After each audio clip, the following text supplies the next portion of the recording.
Hey guys, and yes, I know the first thing you're thinking is, wow, I got a haircut. I had to. I couldn't part with it. And you can't see my eyes. It's time to make a change. But anyways, I'm here because I just got finished watching on DirecTV the new edition. Oh, sorry, camera's not cooperating. In the Texas Chainsaw Massacre series, Leatherface. And I gotta say, for a straight-to DirecTV, soon to straight-to-video adaptation of the Texas Chainsaw Massacre, I've heard some negative reviews, but I'm gonna be honest, I actually really liked it. I didn't think there was any problems with it. I mean, it didn't... And some people said it didn't feel like a Texas Chainsaw Massacre movie. Well, compared to the first one, the second one didn't feel like a Texas Chainsaw Massacre movie, but people still loved it because it was different. So, I just hate when people hate on movies just because they're not exactly like the first one. I mean, if you redo the same thing over and over again, it's not going to be good because you're going to have seen that already, and you can predict it. But basically, when they don't do the same thing over again, they still hate it.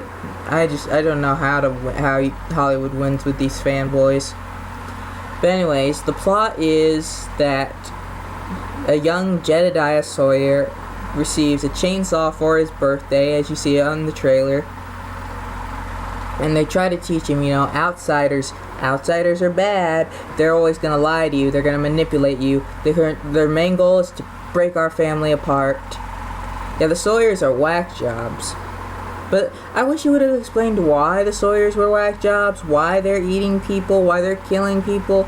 Well, I guess you can take that from Texas Chainsaw Massacre at the beginning, because they closed down the slaughterhouse. I'm just assuming. But, yeah, and then something happens that causes Jed to get taken away and put into a mental hospital for 10 years. And while in the mental hospital, everyone that is assigned there has been given completely different names, which I loved because it made it surprising as to who was going to turn into Leatherface. And then you follow five characters, 4 mental patients, and 1 nurse that's been kidnapped, as they break out of the mental hospital and they go on a road trip on their way to Mexico. Which is the classic cliche place you would go if you're trying to leave the state.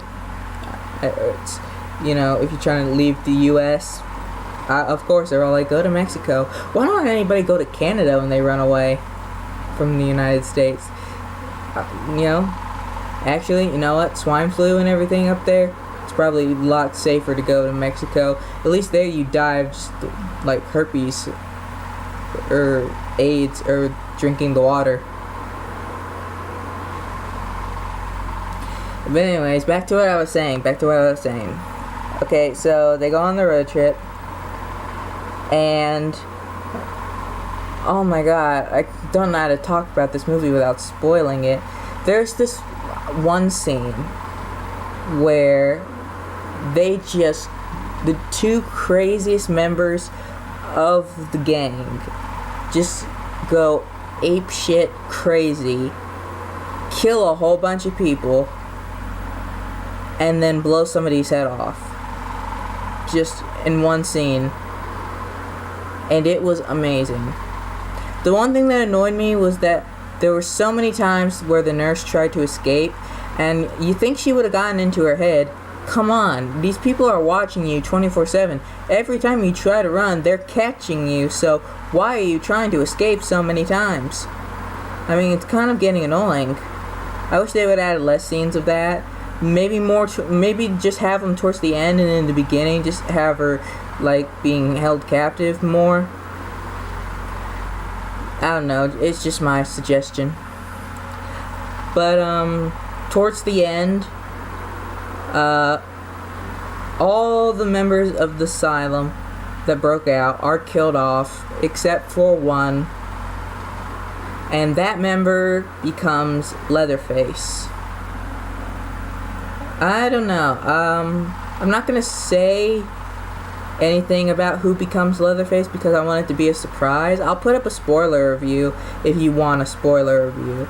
I'm probably just gonna do that anyways, just to satisfy my own needs, because I have to talk about this movie some more in detail. And then you see all kinds of things. You see why he wears flesh on his face. You see why he doesn't talk. You see, God, what else do you see?